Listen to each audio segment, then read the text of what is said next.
Hello and welcome back to the X-Files Revisited. We are now on to our wrap-up episode of Season 5, which is always one of my favourite episodes. We get to talk about the season as a whole. And I've got to say, Brian, for me, Season 5 is probably the pinnacle of X-Files so far. It's been a great season. Hardly any bad episodes, mostly great ones. I just feel it's been a fantastic season. What about yourself? Yeah, I concur. It's just like coming into this, I'd always just had it as season 3 being my favorite. Like I just always took it for granted. Season 3 was my favorite, and I think on reflection, that's mostly because if you ask me to like name like my top 10 episodes of all time, I think the majority of them are going to come from season 3. So when season 3 is on, it's on. Like, Yes. you know, Clyde Bruckman, Pusher, Too Shy, like it just the two-parter Piper Marie Apocrypha. When it's on fire. It's like when it's X-Files at its best. But when it's not on, it's not on. It's like so like its valleys are much lower. So it is bizarre like that. You get like the graph would look like this for season 3. So I think because of the highs being so high in season 3, I always just take it for granted. But when you do it the way we've been doing it, like for these wrap-up episodes where we're doing our averages and whatnot, it's like, okay, less peaks and troughs in season 4 and 5. Yeah. And the highs may not be quite as high, but the consistency of quality is just bang on. So yeah, it's bizarre because again, if you just ask me what's your favorite season, off the top of my head, I still kind of want to say season 3 because the episodes I think about more than any, my go-to ones are in season 3, and yet the experience we had with season 5, where it was just like episode after episode, good review, good review, good review, good review, good review, and it's like literally we got to what was it like episode 14 or 15 where we were like, we've not had a single bad review yet. So yeah, I would say based purely on averages and based on like the fact that there just weren't really many valleys in this. No. This is the best season. Now, would the episode would it have a load of episodes that are in my top 10? Maybe not. Maybe a couple, but yeah, on the whole, I agree. Got to be this one. So consistency is the key, and you've got to wonder: is it because of the, it was only 20 episodes this season? There's maybe like another 4 episodes of not great thrown in. Would that have lowered it? But that's all ifs and buts. But that brings me on to my kind of next point here. The consistency was pretty great, and I'd say overall there was maybe 2 episodes that I really didn't like out of the entire 20 episodes. So for me, coming in to do a bottom 5, I found this to be really difficult.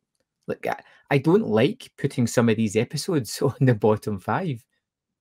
No, but we've got to have it in ranking somewhere. But I feel like it's even having a bottom 5 in this season feels wrong. It feels a bit like a moot point, doesn't it? Really, it's like it's just like it's not so much bottom 5 worst episodes. It's like the worst episode followed by 4 other episodes. Well, I'd say 2. There's 2 on mine that I really wasn't keen on. I won't revisit. And the rest of that, everything's fine. Yeah, I'm still willing to go with just the one. I get why. Yeah, I know which 2 you're going to say. But yeah, I'm a bit more lenient, I think, on one of those than you are. So. I honestly, I think we're on the same mindset for the bottom 2. So I'm quite curious to see what you've put in for the other 3. Yeah. Just out of curiosity, So who wants to start? Well, I mean, I've got as well all of our scores in front of us. So our number 3 in our bottom 5. If I'm going purely after scores, it shouldn't. Well, actually, our 3 and 4. Okay. I think our bottom 5 should be the same 5 episodes. I'll be very Right. surprised. It should be, but you tend to stick to scores, and I tend to go for feelings. So when I sit down to do my list, Yeah. even when it gets to the top 5, there'll be Yeah. episodes that I ranked lower in stars, but are higher on my just enjoyment list. Of the two of us, I'm Scully. I go off facts, things I can see. You're Malta because you're just. And I'm just throwing in chaos. That's for chaos. It's just like, yeah. We again, looking back over the seasons, this is the season where you and I have agreed the most as well. Yeah. This is the closest our scores have been over the course of the season, and we will get to our overall average score right at the end. But yeah, it's interesting to see how close we are compared to previous seasons, because we're always like, you were always like slightly under, and but yeah, a little bit harsher. Yeah, a little bit harsher. So maybe who wants to start off in old age? Well, you want to start? Will I start? You start, but just before we start with you, let's hear from one of our. I don't like saying fans. It always sounds so. Contributors, listeners, contributors. Yeah, it's just like I hate that word. It's just like, it sounds so self-affirming, and yeah, something wrong about it. So I've pulled off some slides here. Let me just shrink us down so I can actually. Slides? Are you prepared, Frank? I'm prepared. I've prepared. It's like, so here we go. I'm going to start with Wade Crow. Let me do something about that sizing, because that's a bit silly. Nope. There we go. That's the one I want. There we go. We get there in the end. So, Wade Crow, top 5 are The End, Redux 1 and 2, which he's bunged together because I always do that, so I don't blame him. So it's one story. So Bad Blood at number 3, Kitsunagari at number 4, and at number 5 is Detour. His bottom 5, he's got Foley to Do at number 5, All Souls at number 4, Travelers at number 3, Kill Switch at number 2, which is just that boggles my mind. You've got All Souls over Kill Switch. That's a mind boggler. Love you, Wade, but no. Shizogeny is at number 1 for his worst. He said, I thought The End was a great ending episode for season 5. The Redux episodes did a great job at getting further into Scully's cancer, and anytime Cancer Man is brought in is great. Bad Blood is a top 10 episode in the series. Getting Mulder and Scully's individual perceptions of what happened was hilarious. Shizogeny didn't do a great job of piquing my interest for a Killer Trees episode. All Souls is one of my least favorite of the series. It just seems so out of place for Scully as a character. Yes, definitely. I thought Travelers was a decent episode, but was hurt by not having much of our 2 main stars. All in all, I would have season 5 in my top 3 best seasons of the X-Files. He does go on to say quite nicely that you guys are the best X-Files podcast out there, by the way. So thank you for that. Thank you. Love it. It's great. That's first of our contributors. And with that, Graham, why don't you kick us off with your number 5 for our bottom 5 episodes? Okay. Number 5 for me is Chinga. I felt like it just didn't. I had high hopes. You know, when you told me it was Stephen King, and it was, then you kind of alluded to the fact that it was messed around, and there were certain story elements that I just didn't enjoy, like the kind of super aggressive police guy, that twist ending with the doll being found again. It just felt so familiar for various other X-Files episodes, and it felt as if there was something there that could have been better, but it was almost hampered. So it didn't quite work for me 100%. Yeah. My number 5 is Emily. I was tempted to move this a bit higher up the list of bottom 5, but there are some entertaining bits in it. Mulder's little adventure when he's finding the old women, and his award for stupidity in not, like telling the dude, just shooting the telling him to shoot the guy whose blood is clearly going to be toxic to him. So I was like, you just screwed that guy over, mate. It's like, but and it's the main thing is just the complete lack of empathy that I have towards this little girl. Yes. And my ability to feel what Scully is feeling. And that's not because of Gillian Anderson and her performance. Nope. It's just because of the writing. It's just you've tried to shoehorn something in that's a really big deal in what is essentially something we know is going to be cleared up in a two episode run, and then we're going to move on. Essentially, I mean, I know they bring it back at various points, but that to have Emily kind of come in such a big way, and like we're supposed to just instantly feel for her, and then she's taken out. It's like, oh, okay. So I completely agree. My number 4 was Christmas Carol. Okay. The first part of this two-parter, which, I do like Scully a lot. I like when we kind of focus on her, but I hate when it's so downbeat and melodramatic and trying to infuse it with a kind of mystery, which the mystery part's the best part, but the whole revelation of the daughter, it could be Melissa's child, the exclusion of her family and those kind of aspects, it was deeply, deeply uninteresting for me. I found this one such a cold episode, and it just I couldn't really attune to it at all. And when I think back to it, I kind of get a shudder. Like thinking about it. That kind of knowing who you are, knowing that you are like such the Scully guy, that's usually a guarantee you're going to get something out of the episode. The fact that you don't like that episode shows how bad it is. Because I'm a bit more favourable to Christmas Carol than I am to Emily, so you're not going to see Christmas Carol on my bottom 5. But it probably would be like hovering around number 6 somewhere, just because. Yeah, it wasn't a strong mythology two-parter. So, Okay, so my number 4 is the Pine Bluff variant, and I think a lot of people will be shouting at me for that one. I don't get it.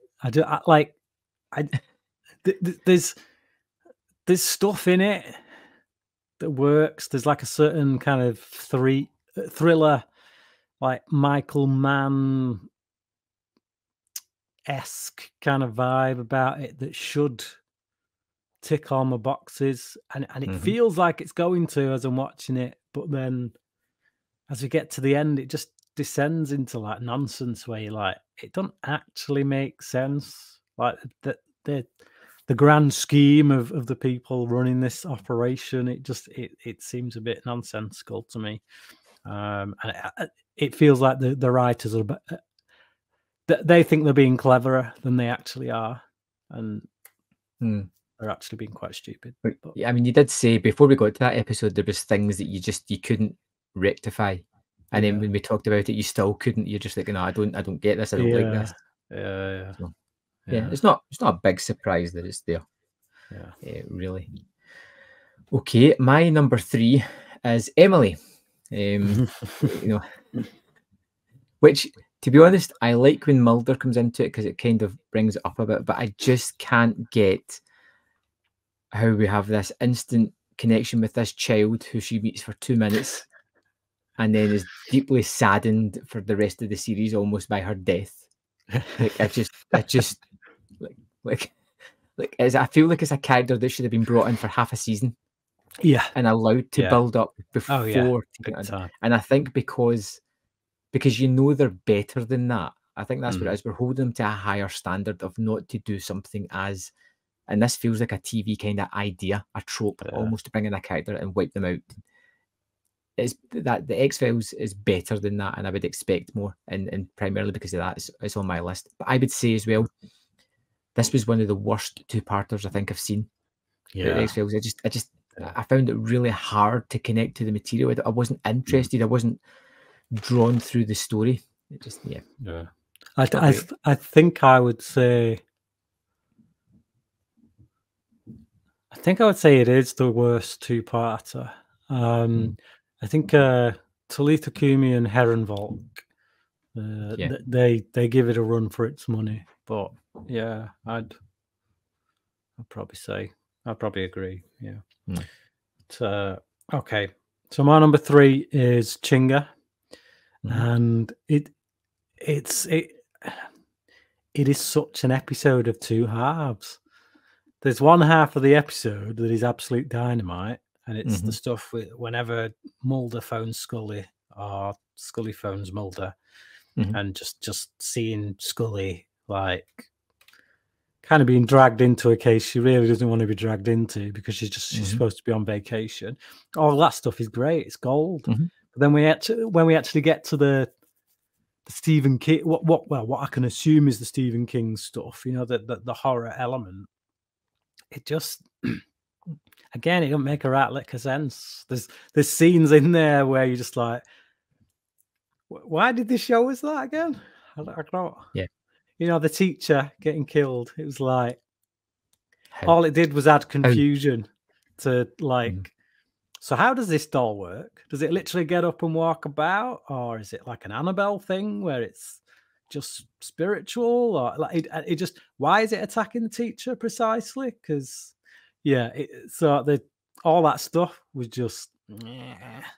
So it is an episode I could watch again because of the good stuff that's in it, but it's like it's not going to be it's never going to be on my go-to list. Yeah. Like, I've got to watch Tinga. So. Yeah, and it's for Stephen King. The one thing he can do is create wonderful characters.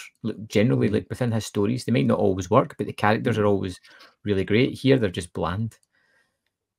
Anywho, my number 2 is Schizogyny. Even the title's horrid. Like Killer Trees. I mean, dear God, it was generally just tedious, and I felt as if Mulder and Scully were always 2 steps behind the viewer in this one as well. We always kind of had a rough idea what was going on, and you were waiting on them catching up. You weren't really interested in the twist or the story or the historical aspects of the killer and what they were doing, and I just found it dull. And even the look of it, like those kind of barren woods and the muddy ground, everything was just brown and boring and tedious and uninteresting. Yes, this was a proper. We're hitting the episodes now where I didn't like anything about it whatsoever. Yeah.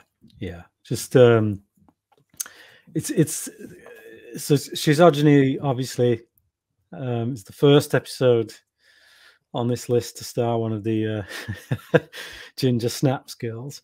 And my number 2 is All Souls, which is the second episode to star one of the Ginger Snaps sisters. So yeah, they didn't do so well. Did not. The Ginger Snaps kind of kind of brought a curse to the X-Files when they came on board, unfortunately. So better luck next time. But All Souls just sounds a bit too much like arseholes. It certainly does. It's not good. It's an episode that should work for me as someone who, you know, is very much comes at things from a theological standpoint, but it's just so heavy-handed in its theology, and it's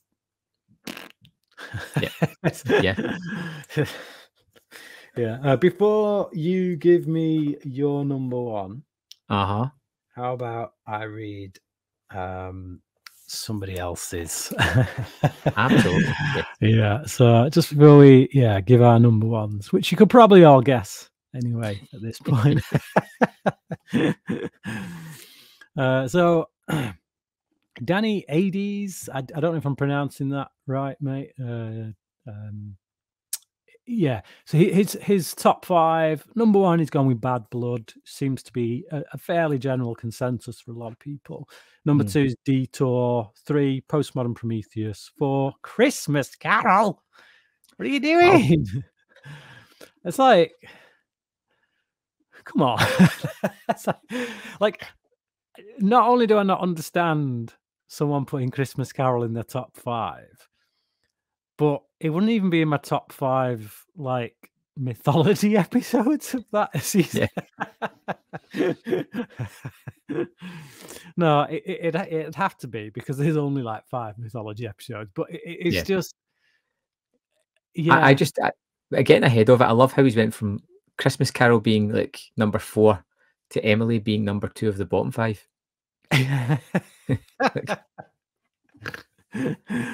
This is I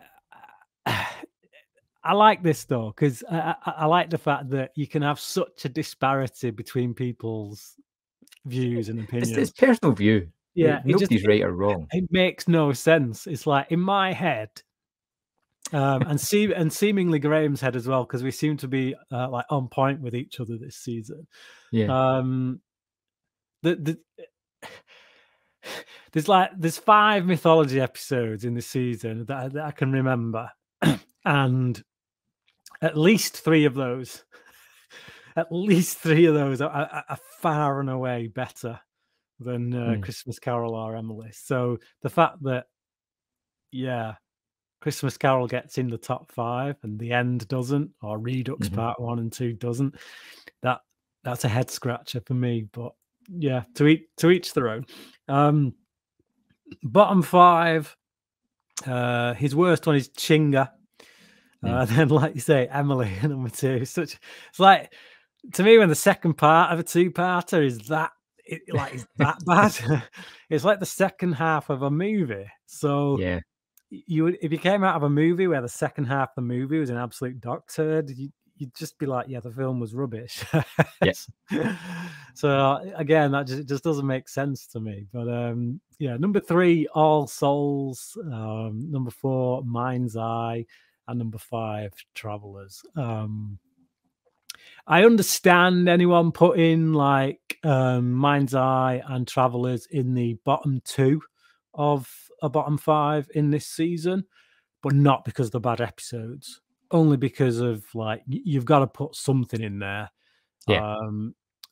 But there are a couple of people who've been really harsh on Travelers, and we'll get to them at some point. But yeah, strong season. This is Danny Ades. He says strong season.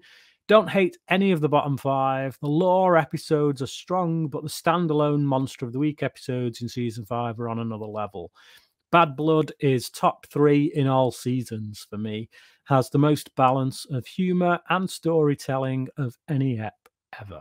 I'd still go with Clyde Brooklyn, to be honest. But definitely definitely up there. So yeah. Okay, so Graham, hit me with your worst episode of season 5. My worst episode is Arseholes. Sorry, All Souls. Yeah, I knew it was. Yeah, I feel it's one of those ones that starts off with a really great intro, and then just completely loses it after that. I found some of the aspects of it just ridiculous. The CGI of the face switching, like that sticks with me. Is just awful. And you said it yourself. It's kind of like a disregarded part of the Bible. Or what was it you said, that the kind of aspect? Yeah, the Apocrypha. So yes, it's not accepted by most Christians as actually being. Yeah. I didn't like the characters. I didn't like the situations. I felt a lot of it was just like get to the end. Like, it's another one of those episodes where I'm just like, I just want to get to the end. I'm not interested. I liked, again, there's certain aspects I liked, like the moment where the shadow on the floor is like kind of devilish. Like Oh there yeah, was interesting yeah, aspects like that were really fun, but for the most part, dull as dishwater. Yeah. Now, I do just want to point something out. Mm. You gave All Souls 2.5 out of 5, Mhm. and you gave Shizogeny a 2 out of 5. Yeah. Just saying, just saying, just saying. No, it's I don't care. But yeah, so my number one worst episode of the season, as if you couldn't have guessed at this point, it's Shizogeny. It was just dull. It was just like, for me, All Souls was a really bad episode, but there was an interesting hook there. If you spent more time on that story, you could have done something with it, but it felt rushed. It felt like, oh crap, we're getting to the end. We're working on the movie. We need to just push an episode out towards the end of the season. And this was it. And it just, yeah, there was something interesting there, and it just wasn't worked on enough. Whereas with Shizogeny, it's just dull. It goes nowhere. There's nothing interesting about it. It's like, I can imagine that when whoever was writing it, they were thinking like Sam Raimi, Evil Dead kind of thing. And then they got to the budget stage and realized, oh, actually, we can't Roger do Corman. yeah, it's more Roger. Although with I think the budget of an episode of X-Files is probably like, what, 5 times the amount of what Sam Raimi had on the Evil Dead. So yeah, but Shizogeny, my number one. Not a good episode at all. Yeah. Yeah. I think we're on board with the bottom two as just being poor episodes. Yeah. Everything else has something, I would say. Yeah, definitely. Yeah.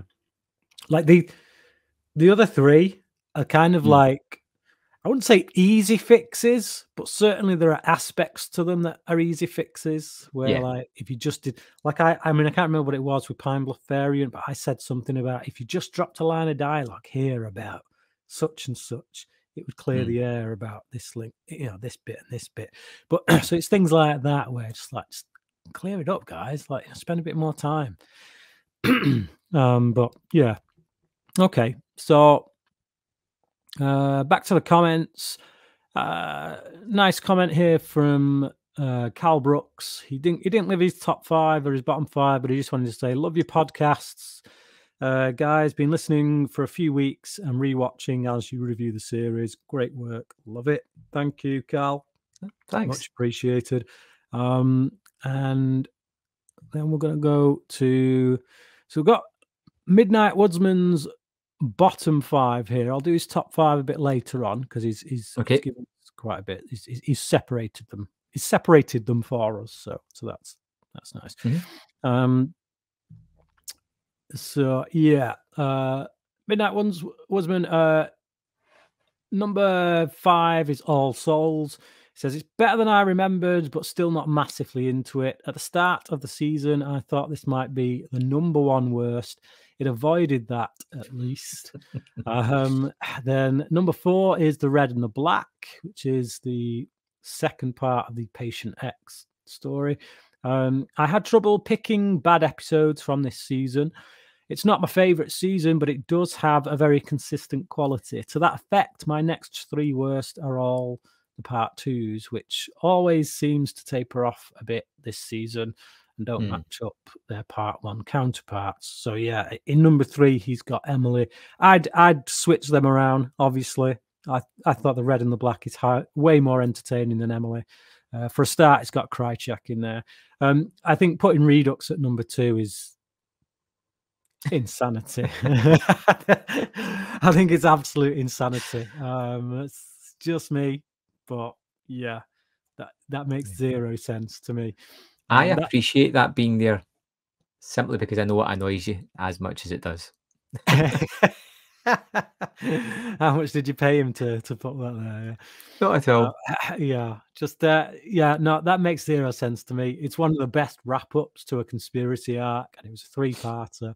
It's just, yeah, that three-parter was practically faultless, and so I can't compute that. The fact that it's actually below Emily and the Red and the Black as well just makes, yeah, no sense to me. But he's put as the worst of the season, Kitsunagari. Oh, it's just pointless. Total waste of a classic villain. That's what he says. Oh man, I strongly disagree. Yeah, I like Kitsunagari. I did enjoy that one. I didn't think I was gonna like it as much as I did, and we got to looking at the episode, and it was like, oh, actually, this is cleverer than I imagined than I remembered. It's got certain things about it that are more subtle, and it does go in unexpected places. And I think the episode lives or dies on whether or not you just want Patrick Meddell to come back, get back down to business the way he was before. In which case, why bother? Because you're just repeating. It's just a repeat. It's just a repeat of the episode that's been done. Or do you want to use Patrick Meddell? Do you want to see Patrick Meddell be used in a different way that highlights a different aspect of his character, and that maybe kind of gives Mulder and Scully a different challenge? And that's what this episode does. Is it as good as Pusher? No. But as a sequel to a classic episode, I think it's really, really solid. So yeah, to me, to put that as worst of the season when you've got Schizogeny and All Souls, it's just bonkers to me. Bonkers. Right. We'll just got one last one, which is Bastion's bottom 5. And he has gone with bottom 5. Just a note, he's put, there are 5 episodes listed because this is a bottom 5 list, but there are actually only 2 episodes from this season that I don't like. Seems to be a general consensus. The other 3 episodes I like, they just don't score quite as highly as the rest of the season. So number 5 is Kill Switch. Number 4 is Unusual Suspects. And number 3 is Foley Adieu. And the 2 that he really doesn't like, 2 is Schizogeny, which totally understand. And number 1 is Travelers. Now, he hates this episode. And I've got... Seems like it. Here's what he said about Travelers. Wow. Yes. I forgot about the flipping running time thing up in the corner, so I can't read those first. Can you read that first sentence from where you are? Or can you I'm going to, I guess there is a difference of opinion between us. Yes, that was it. Yeah. So there's a difference of opinion between us with Travelers. I hate it. It comes bottom of season 5 and 4th to last in the series overall for me. Now that does not compute. No, that does not compute. Yeah. That is a head scratcher and a half. Okay. I'll just repeat what I said in the comments of that video. I think it is because it feels so far removed from what is happening within the series. Scully isn't in it, and Mulder is barely in it. It's set in the past, and it's not even part of the myth arc. Episodes set in the past can be great. Monster of the Week episodes are great, but putting the 2 together makes the episode feel pointless. If an episode is set in the past, it really needs to have some mythology in there. The Unnatural is a good example of this. Mulder and Scully are mostly absent, and it is set mostly in the past, but it does have an element of mythology in it. It also has a lot of levity and humor. This one is so serious. Interestingly, both of these episodes also feature Arthur Dale, or Anne Arthur Dale. If I remember rightly, the reason for this episode existing is so that David Duchovny and Gillian Anderson could be off filming the Fight the Future movie, which is about the only saving grace I can give to Travelers. I feel that is superbly unfair. I mean, he gives a good reason. He's given his reason as why he doesn't like it, so that's fair enough. Like, I look at it and I think my worst criticism is that because like Scully isn't in it at all, Mulder's barely in it. So because of that, it feels like another show that's kind of riffing on the X-Files. But when I watch it, I'm thinking, this is a show that I would like to see. Yes. I'm like, if this was a spin-off from the X-Files where they're showing you the early days, I would want to see it. And maybe I think we kind of spoke about that during the episode, the review. Yeah, and like maybe if the reaction to this episode was of that ilk from across the board with fans, maybe that's what would have been the intention. Maybe they would have done a spin-off. I don't know, but I do slightly disagree on the whole mythology stuff, that there's no mythology.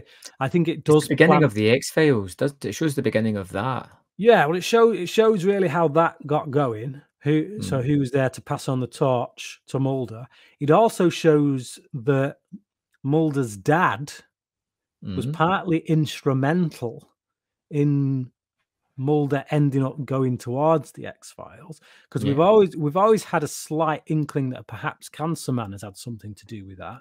But the fact that Mulder's dad had involvement with the X-Files shows that actually maybe he's kind of pushed Mulder towards that route. And it also shows, not very well, I don't think, but it also shows that Mulder's dad is maybe not quite the arsehole that he's always been portrayed to be in the season. It plants that seed that maybe Mulder's dad did a lot of bad crap for right reasons. And I don't know that's been there before, but just like whenever we saw him played by Peter Donay, he always just came across as a really harsh, really cold man, and this kind of humanizes Mulder's dad a bit, I would say. So, but... Right. Okay. So we're getting to our top 5 episodes of the season. Well, yes. Can I prefix mine with a little comment? I think I'm going to anger a lot of people out there. I think I'm going to anger you. There are absolutely 0 mythology episodes in my top 5. And yes, I'm happy to get into it whenever you are, Brian. Okay. Well, you know, just we gave a lot of episodes high scores, so that doesn't anger me as much as you'd think, to be honest. It only angers me when things like Shizogeny or Emily are placed higher than. Like, if you got no mythology episodes on there, fine, because there's some really great standalone episodes throughout the season. But if you're going to put like one mythology episode on there and it turns out to be like Christmas Carol, I'm like, huh? Well, we are like, when it comes to it, we're very like, you're very much you're like the grander arc and the mythology episodes, and I kind of like the stories of the week and the sort of funny interplay between the characters. So we've got kind of like a mix when it gets to it. Definitely. Okay. Do you want me to start again, or are you going to start? So well, I mean, I'll kick off while you kicked off with the bottom 5. I'll kick off with the top 5. So at my number 5 is Folie à Deux. Just an episode that's like, it's one of them where when you're looking at the list of episodes, it doesn't jump out at you as, oh yeah, that's one of the best. But then you're watching it and you're like, damn, this is pretty sharp. It's tightly written.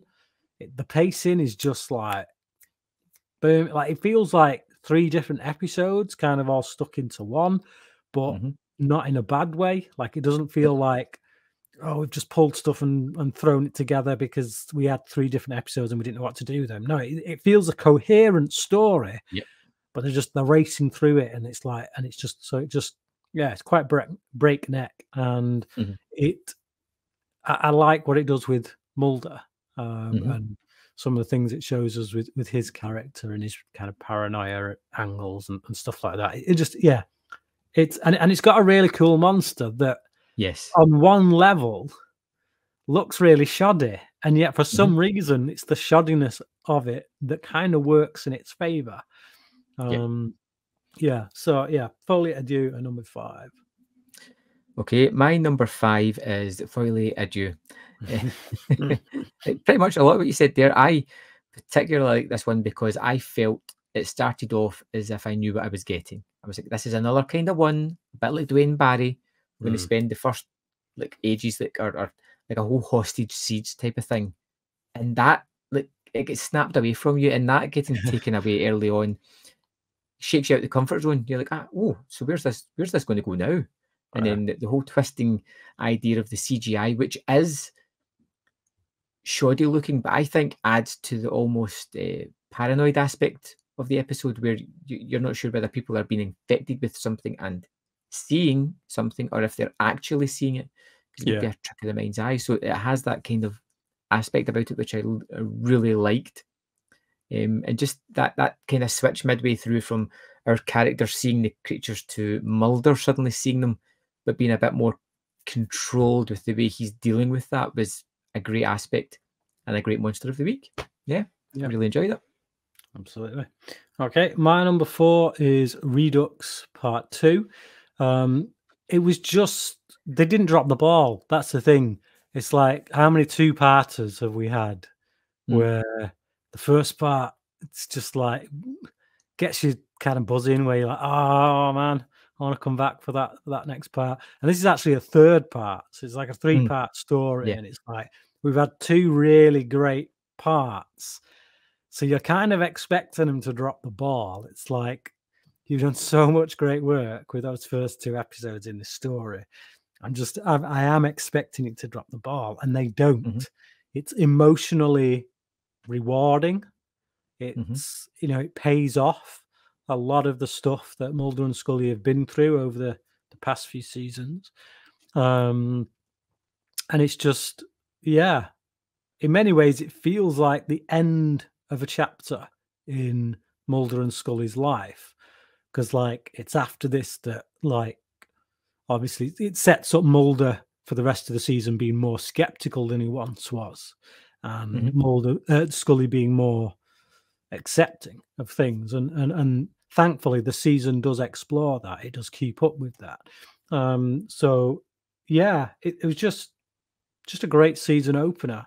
That it's not just like something where they're going to do it and then it feels like a big moment, but they're actually going to abandon it for the rest of the season. It actually sets up where our characters are going to be throughout the season. So yeah, just great ending. My number 4 is Unusual Suspects. I really enjoyed this. I do like whenever the lone gunmen appear here and there, and to have a kind of episode showing them kind of coming together and forming their super nerd group was pretty hilarious, to be honest. And it's to see Byers, Frohake, and Langley all kind of like hating each other at the start. They appreciate each other's got different skills, but they all kind of antagonistic. They're drawn into this mystery. You get Mulder as the almost kind of black-suited government agent bad guy, it feels like, at the start, before he draws into it. You get the kind of kickoff of the conspiracy theory. I feel like the 3 characters get a chance to shine. I just felt it was like such an interesting behind the scenes of a group of characters that we get to see in small snippets here and there. And I just thought it was a tremendously entertaining episode. Yeah, definitely. My number 3 is The End. So this is the last mythology episode you'll see on my top 5. I just think it's not hindered by the need to be followed up with a second part. It's one episode that stands on its own, and it's a really great mythology episode. And there aren't many of them. I think Memento Mori and Erlenmeyer Flask. Yeah. It's on that level. There's a lot of recurring characters, big characters. Krychek's back, Cancer Man's back, Well Manicured Man is back. We've got Spender kind of coming back in a bigger way than he previously has been. We get the introduction of Diana Fowley. Yes. So it's all this stuff that just suddenly is kicked off, and then we get left in a place where it's like, oh, that could legitimately be the end of the show right there. We know there's a movie coming. That could literally be the end of the show. Are they going to wrap it up in the movie? Let's find out. So, yeah, it's just really great, top-notch, standalone mythology arc episode. So, the end. Okay. I think this might be where I lose some people here. Because I seem to be on the opposite spectrum from a lot of people. My number 3 is Travelers. Oh, I love this episode. I wanted a complete spin-off series. I love the fact that we're kind of thrown back to a time where it was all kind of started. You know, the FBI, the clandestine people, the head guy that was just really like aggressive all the time. yeah. He'd have been a great villain. Who's you know, but- apparently a real life figure. I Right. didn't know, but I think Bastian makes a comment about it Okay. at one point. Somebody did anyway. He was probably on the episode itself rather than in these top 5 comments. But he was based on a real life figure who was a bit of a shady git. If he was the bad guy throughout the whole series that didn't actually happen, but he was also the boss and part of it, would have been a great kind of difference, you know. Whereas Cancer Man's behind the scenes, this guy was like front and center and just be like, do this or else, you communist, you. I loved the kind of Arthur Dale character just recounting the story to Mulder, and like the aspects you said of Mulder's father and how you could kind of see him in a different light could have had ramifications on the series itself. When it finished, I wanted more for that kind of work, that kind of series and mythology and stuff like that. But also, the effects in it were gross as hell and fantastic. Like some of the best effects we've seen in the X-Files. Overall, I thought it was wonderful, and I wanted more of that.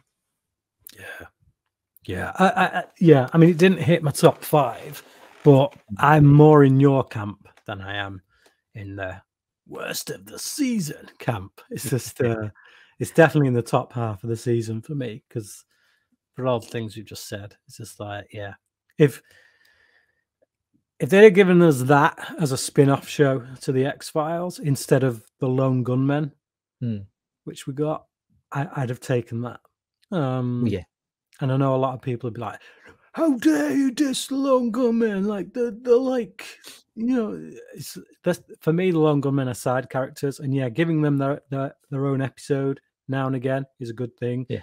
But the series didn't quite work. Whereas this, it's all there. That's a pilot episode right there. Yeah. And it's just like, that's the testing ground that went no further, unfortunately. But so before we get into our top 2 each, I'll just go back to the contributors on this one. I am wondering if we've got the same top 2, Brian. I don't think we will have. Good. I think we'll have the same top 1, but I don't think we'll have the same number 2 personally. I could be wrong. It's been known to happen. Not often, but it's been known to happen. All right, so we've got Arnold Tot fan. Todd. I don't know who Arnold Tot is, but this guy's a fan of him, whoever it is. His top 5 are Detour at 5, All Souls at 4. It just boggles my brain. Number 3, The Postmodern Prometheus. Number 2, Foley Adieu. And number 1 is Bad Blood. Bottom 5. What the hell? No way. There's bottom 5. Number 5 is Travelers. Number 4 is Kill Switch. Number 3 is Chinga. Number 2 is Shizogeny, understandable. And number 1 is Kitsunagari. Which, man, what is this? I'll tell you what, that there is a lot of hate for Travelers, Kill Switch, and Kitsunagari. Yeah, big time. I don't understand it for any of them. It makes that makes no sense to me. Right, okay. Midnight Woodsman top 5. Here we go. So I'll start with his number 5. I'll read upwards. Number 5, he's put Redux. I'm assuming that's part 1. Good stealthing and sleuthing in this one. And interesting character development for Mulder. Continues the great work done by the previous season's finale. Number 4 is Mind's Eye. One that keeps lingering in my mind since the rewatch. I'll generally favour episodes that get the hairs standing up on my arms, and the woman's visions in this absolutely accomplish that. Great guest performance by the female actress. 3 is Kill Switch. Good man. Ghost in the Machine, done right. The idea of random vans being AI kill boxes is frightening, as are the random missile attacks. And number 2 is Christmas Carol. What? Oh my goodness. What? Dude, you go and drop the kill switch bomb, and I'm like, yeah, and then you drop the Christmas Carol bomb? Come on. For me, the best ever Scully-centric episode. What? Over Memento Mori. Are you kidding me? Intriguing mystery, nicely paced with twists just at the right moments. I have to strongly disagree with that, as you know. Just Memento Mori is far and away a better Scully-centric episode than Christmas Carol. So you got way more kind of friction between her and her brother, and like, you know, you got the stuff with where her and Mulder are hugging each other. Although I don't think maybe her brother wasn't in Memento Mori. I can't remember now. But either way, Memento Mori, way better episode. Right. And so, yeah, Midnight Woodsman's favorite of the season is Foley Adieu. A cheap creature effects are somehow scarier than if they'd had the money to do them properly. I love the tension and paranoia in this one. The surprising thing about his list there is no bad blood. No bad blood in his top 5. Okay, so final one. This is Bastion. This is his top 5. We've got 2 pages here, so bear with me. So share similar opinion on the episodes, but there will be a couple of occasions where you'll raise an eyebrow at some of my choices. His number 5, he's put at number 6 the red and the black, just in case you were lumping Redux 1 and 2 together. The End at number 5, Christmas Carol at number 4, Bad Blood at number 3, and then number 2 is Redux Part 1, and number 1 is Redux Part 2. So clearly Bastion is a mythology guy. Yeah. Like, I mean, that is insane to me. Like just not in a, oh, you should be ashamed of yourself kind of way, because, you know, two of his were in my top 5. But there's a very Christmas Carol. Yeah, I mean, Christmas Carol, that's bonkers. Especially the fact that we could be wrong, or we could be in the lesser camp here about that one. I think we might be in the lesser camp, but we're definitely not wrong. But yeah, just like, I look at that list and it's like, wow, okay. So other than Bad Blood, he's just literally gone for all the mythology episodes. That's whew. Okay. So he says Redux is arguably the best 3-parter of the series, including Gethsemane from season 4. It delivers on multiple levels. Not only is it an excellent season premiere in its own right, it also manages to deliver a satisfying return on the cliffhanger from season 4. End of season cliffhangers can often fall into the trap of underwhelming follow-up after months of anticipation to find out what happens. Redux also manages to avoid middle episode syndrome. Redux 2 brings about an incredible resolution, not just to a 3-part story, but to the significant ongoing story arc of Scully's cancer.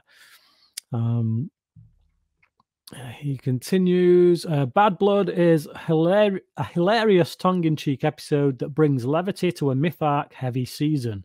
Seeing the story play out from both Mulder and Scully's perspective is not only funny, but it brings insight into how they potentially perceive events in other episodes too. I know you guys both hate Christmas Carol and Emily, and I wouldn't say I hate Christmas Carol. I do like it, but Emily not so much. And while I could understand where you were coming from when watching your retrospectives, I've never had any difficulty believing Scully's attachment to Emily. Christmas Carol is by far the better of the two, as I love seeing Scully's interaction with her family, especially her mother. Any episode with Margaret Scully gets a thumbs up from me. The end really couldn't have a more fitting title. It is the end of the 5th season. Arson brings about an end of all of Mulder's work, and it is the end of filming in Vancouver. Gibson Praise is an excellent new addition to the list of recurring characters, and Diana Fowley surpasses Cancerman as the character we most love to hate. Well, that's an opinion held by many, is all I will say. But at this point, certainly, like with regards to just her appearance in the end, I didn't quite get the level of hatred that was thrown at her right from the get-go. Literally, like, no, we're going to dig our heels in and hate this character because she's got eyes for Mulder. It's like, yeah. But let's get into our bottom two. My top two. Top two. Top two. Yeah, our top two episodes. My number 2 favorite episode of season 5 is Kill Switch. I'm not that big on, like, unless it's like Terminator. AI kind of things taking over stuff don't tend to land particularly well. There's more duds than there are great ones. There's more Ghost in the Machines than there are Kill Switches. There are more Johnny Mnemonics than there are Matrixes. So yeah, I like Johnny Mnemonic.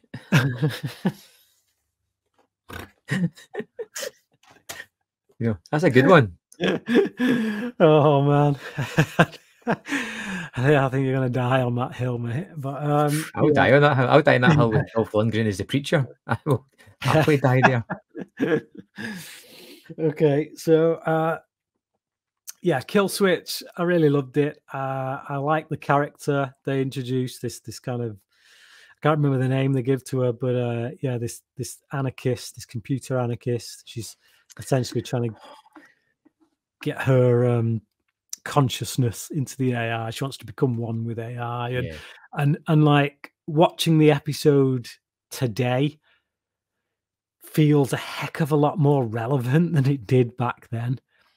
Like back then, it felt like, yeah, this is just pure sci-fi. It's kind of nonsense, but it's real fun. Whereas watching it now, not only is it still really fun, but it feels scarily close to where we're heading. And yeah, so yeah, it's one of those episodes that for me has aged well. When we went into it, I was worried that it wasn't going to age well, but surprisingly, it actually has aged phenomenally well, just because of how relevant it now seems. So yeah, when you've got Elon Musk talking about us being 10 years away from getting our consciousness into AI, then it kind of, yeah, it makes it feel scarily real. So yeah. Okay, my number 2 is the postmodern Prometheus. Out of it would be. It was, I mean, the Great Mikado was absolutely fantastic. I loved the fact that it was filmed in black and white. I had a kind of almost kind of Frankenstein-y feel to it. I love the inclusion of the Cher music, especially when they're ripping off scenes like from Risky Business at one point. It is just fun. I feel like it's just, its tongue is firmly in its cheek with this one. Even the ending of it, which I think is absolutely fantastic, completely unrealistic, and adds to the kind of fantastical storytelling nature of this one. It feels like a fable.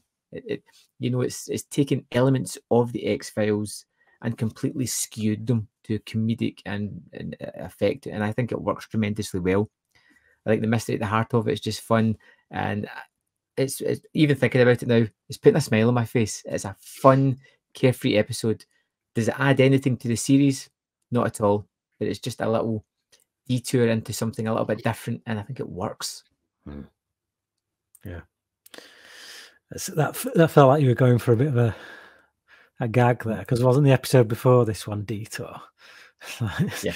It's kind of a little detour. Just no, it's that just reminds me how good Detour was as well, actually. And the fact that Detour isn't in the top 5 is pretty impressive.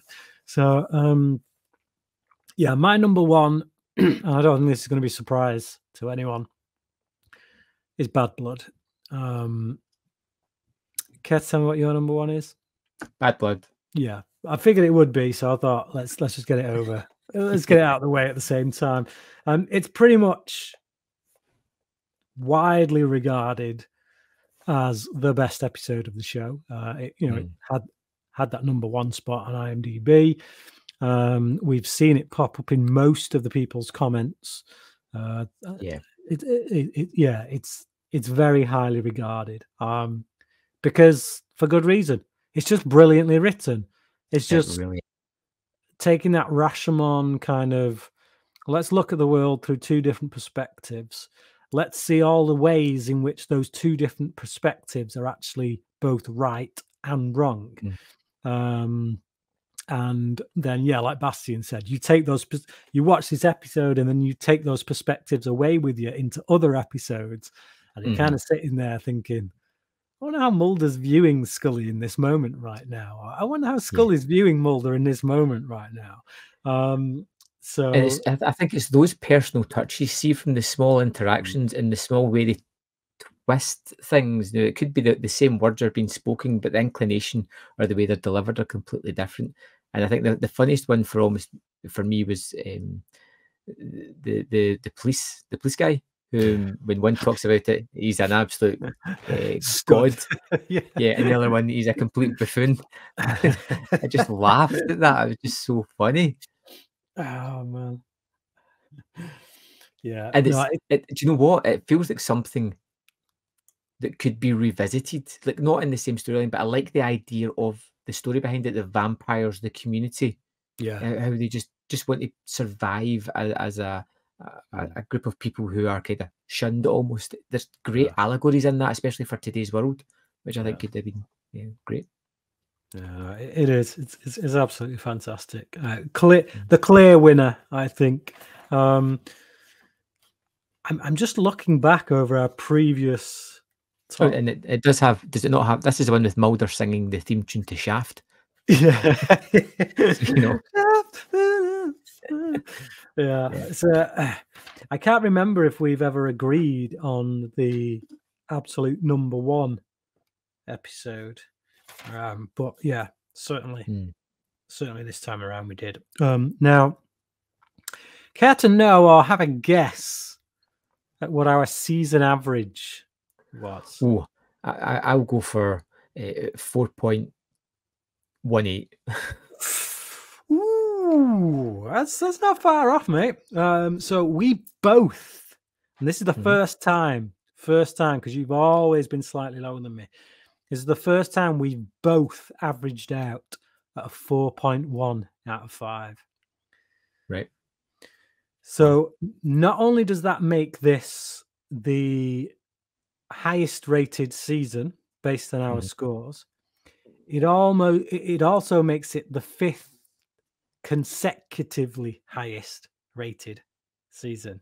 So what I mean by that is literally so far with the X-Files, every season that comes after the previous one has been the best season.